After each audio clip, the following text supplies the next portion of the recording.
ada budaya, mohon maaf, ada budaya pungli, ada budaya atau kekhawatiran ada fraud di tengah-tengah karena ketika perdagangan itu dilakukan ada satu pintu lagi yang harus dilewati.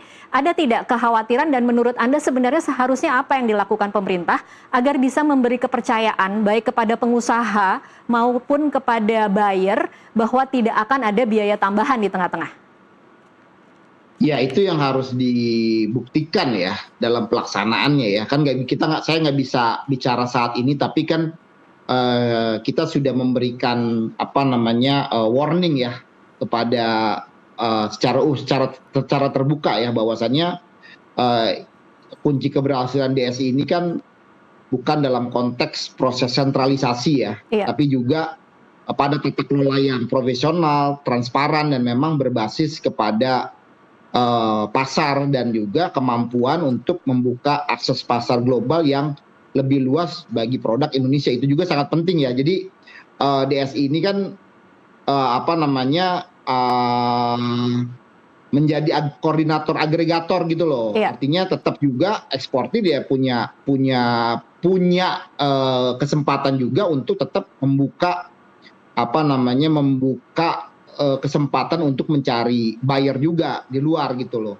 Jadi DSI juga bisa punya fokus tambahan juga. Pertama, intelijen pasar itu juga penting ya. Yang kedua ini ada bagaimana juga berhubungan dengan pembiayaan ekspor, itu juga sangat penting juga ya. Pembiayaan ekspor gitu itu penting gitu ya. Ketika misalnya ada kebutuhan refinancing, nah gimana peran juga DSI. Tadi pembukaan pasar baru gitu, dan yang tak kalah pentingnya adalah konsolidasi kontrak-kontrak itu. Jadi bisa terkonsolidasi sehingga kita punya posisi tawar. Dan yang lainnya adalah kita punya peta terhadap dukungan terhadap hilirisasi. Jadi tidak mengambil semua fungsi daripada eksportir ya, gitu Mbak. Oke, ini saya perjelas lagi ya Mas Angga, ini maksudnya kebebasan untuk mencari buyer baru yang tidak melalui pintu dan antara sumber daya atau bagaimana Mas?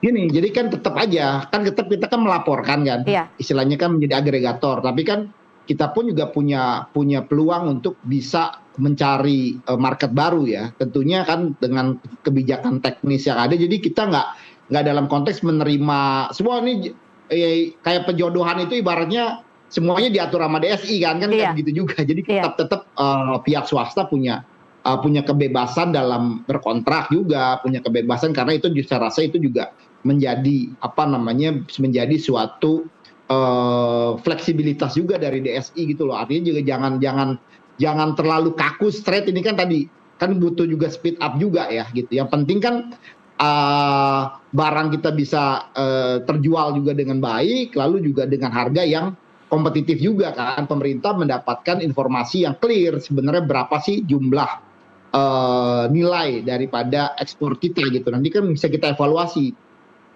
yang terjadi selama ini, apakah benar terjadi praktek penjualan under value atau juga under invoicing misalnya seperti itu. Nah ini kan bisa kita lihat ya. Siapa tahu nanti setelah 1 tahun terdepan diterapkan bisa terjadi kenaikan misalnya 20-30% daripada valuasi yang ada saat ini gitu. Oke. Alasan pemerintah soal under invoicing dan selisih data ekspor, yakinkah Anda bahwa dengan sistem satu pintu ini akan serta-merta kemudian menghapus itu semua?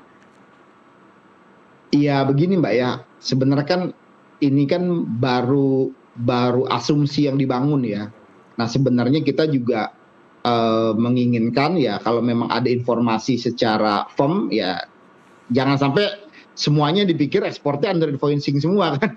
Kan pastinya juga ada eksportir yang memang secara firm gitu loh, benar-benar melakukannya ya sesuai dengan tata kelola yang baik gitu loh. Jadi jangan sampai seolah-olah semuanya melakukan hal ini gitu loh. Ya kan saya juga kasih contoh tadi misalnya kayak di produk batu bara, agak sulit caranya gimana gitu. Padahal kan kita juga sudah punya standar HBA, harga batu bara acuan, yang itu juga sudah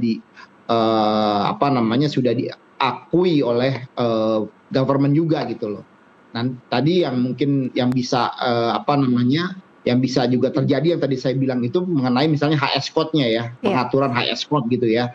Jadi barangnya diekspor apa tapi dibilangnya apa supaya, nah ini kan bisa untuk barang-barang tertentu misalnya. Nah ini memang perlu pendalaman, kan saya lihat katanya udah ada beberapa yang dicurigai, ya itu didalami aja. Kalau memang ada bukti seperti itu, lebih bagus itu dibuktikan juga gitu loh secara langsung. Jadi tidak membuat asumsi liar juga di luar gitu, Pak. Iya, itu kan sebenarnya kalau ada banyak pengamat yang kemudian mencermati sebenarnya ini kan adalah fungsi Bea Cukai, INSW, PPATK, penegakan hukum yang kurang maksimal.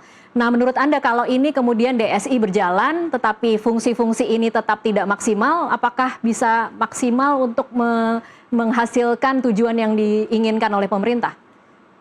Ya, sebenarnya kita pernah punya kejadian seperti itu ya di zaman Orde Baru ya, ketika pada waktu itu Bea Cukai itu pengelolaannya diswastanisasikan gitu ya, dikasih ke pihak ketiga gitu kan. Ini kan bisa menjadi salah satu bahan ya untuk melakukan evaluasi, artinya tidak mematikan juga fungsi yang selama ada, tapi ya dengan ini kan ada proses saling check and recheck satu sama lain kan, seperti itu. Sebenarnya sih kalau ada niat baik yang tadinya profesionalisme, digitalisasi sistem informasi yang ada, praktek-praktek yang selama ini, pelanggaran-pelanggaran yang selama ini ada, ya itu bisa dicegah ya sebenarnya, Mbak ya. Iya, tidak perlu menghukum semuanya dengan DSI ya, Mas Angga? Ya, harusnya seperti itu ya. Sebenarnya bukan hukuman sih, kalau saya lihat itu kan memang ada apa namanya, ada fungsi lainnya tadi yang beberapa yang saya highlight ya sebenarnya. Jadi bukan hanya tadi dalam konteks pencatatan ya atau mereview, tapi bagaimana DSI punya peran yang lebih strategik lagi kan gitu. Oke.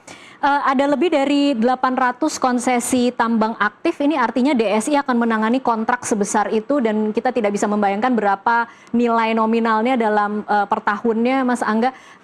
Menurut Anda ini DSI harus diisi orang-orang seperti apa agar kemudian sanggup untuk benar-benar cepat menyesuaikan diri dalam 3 bulan ke depan dan bisa bukan saja mengawasi kontrak yang ada tetapi juga cukup mahir untuk melakukan ekspor dan deal dengan buyer? Ya, Indonesia ini punya sumber daya manusia terbaik ya, sumber daya yang profesional. Jadi memang proses rekrutmennya harus dimulai dengan proses yang rekrutmen yang merit juga gitu. Jadi harus dilihat pengalaman profesionalnya gitu ya. Terlepas dari konflik kepentingan itu paling penting, tapi yang tadi saya sampaikan, penguatan dalam sistem informasi dan digitalisasi itu harus menjadi hal yang sangat penting sehingga proses pengambilan keputusan di DSI ini bisa juga cepat gitu loh. Karena kan ini kan saat sekarang ini kompetisi ini kan soal kecepatan ya. Jangan sampai karena birokrasi yang ada kita kehilangan momentum dan kehilangan peluang gitu. Oke. Satu juga yang menjadi kekhawatiran Mas Angga, kalau terjadi masalah dalam proses ekspor nanti, apakah itu sudah dijelaskan oleh pemerintah? Siapa yang kemudian akan jadi penanggung jawab bila terkena penalti, dan seperti apa simulasi krisis yang dipresentasikan oleh pemerintah kepada pengusaha? Iya, makanya tadi kan saya sampaikan juga kan ada beberapa resiko hukum dan legal juga gitu loh. Jadi jangan sampai juga ada kriminalisasi juga kan kepada eksekutif di DSI juga gitu. Kami juga sangat khawatir ya. Nanti nggak ada yang mau masuk ya, Mas Angga? Itu jadi kan dengan resiko seperti ini. Karena kan soal pasar ini kan pastinya pergerakan juga sangat cepat gitu loh. Salah kita misalnya mempredik harga gitu ya. Oh, harga yang di standar kita sekian 100 perak gitu misalnya. Tiba-tiba harga internasional udah turun ke 90, kita nggak cepat menurunkan ya pasti kan akan kehilangan. Volume kita bisa turun, lalu juga pembeli yang sudah selama ini ada bisa beralih ke negara lain juga gitu. Jadi menurut saya ya itu menjadi sangat penting juga ya, resiko ke hukum. Jadi jangan sampai ada ada kriminalisasi terhadap kebijakan atau proses bisnis yang sudah dilakukan dengan baik gitu loh. Ini kan menyebabkan banyak profesional kita juga enggan masuk ke sana kalau itu tidak diberikan keamanan yang clear juga, Mbak. Oke, terakhir Mas Angga, ini kan DSI akan menguasai data kontrak, volume, harga, buyer, devisa. Siapa yang seharusnya mengawasi DSI? Ya karena ini memang apa namanya suatu lembaga, aku juga belum tahu formatnya ya. Biasanya dalam suatu kelembagaan perusahaan ya kalau memang itu bentuknya perusahaan pasti ada dewan komisaris ya. Tapi tentunya karena ini juga dibentuk oleh negara ya tentunya ada BPKP, BPK juga bisa ikut terlibat dalam pengawasan hal ini ya. Nah ini yang kita juga belum tahu secara teknis seperti apa, tapi ya kami menyarankan lebih banyak pihak yang bisa melakukan pengawasan dan memberikan insight itu saya rasa sangat penting. Dan juga kalau saran saya juga asosiasi dari dunia usaha bisa ikut terlibat juga ya, memberikan masukan juga ya supaya apa namanya proses pengawasan itu bisa lebih efektif juga gitu. Oke, baik. Terima kasih Mas Angga Wira, Ketua Umum Asosiasi Pemasok Energi Mineral dan Batubara Indonesia ASPBindo untuk waktunya bersama kami di NTV Prime. Pemirsa, regulasi yang baik tidak boleh mengorbankan kelancaran arus barang dan kepastian hukum para pelaku usaha yang sudah bertahun-tahun membangun pasar di luar negeri. Masa transisi menuju implementasi penuh pada 1 Januari 2027 jadi pembuktian pemerintah. Apakah intervensi negara mampu berjalan mulus tanpa menciptakan monopoli yang merusak iklim pasar? Kita akan tunggu bagaimana kolaborasi ini berjalan di masa depan. NTV Prime akan kembali usai jeda.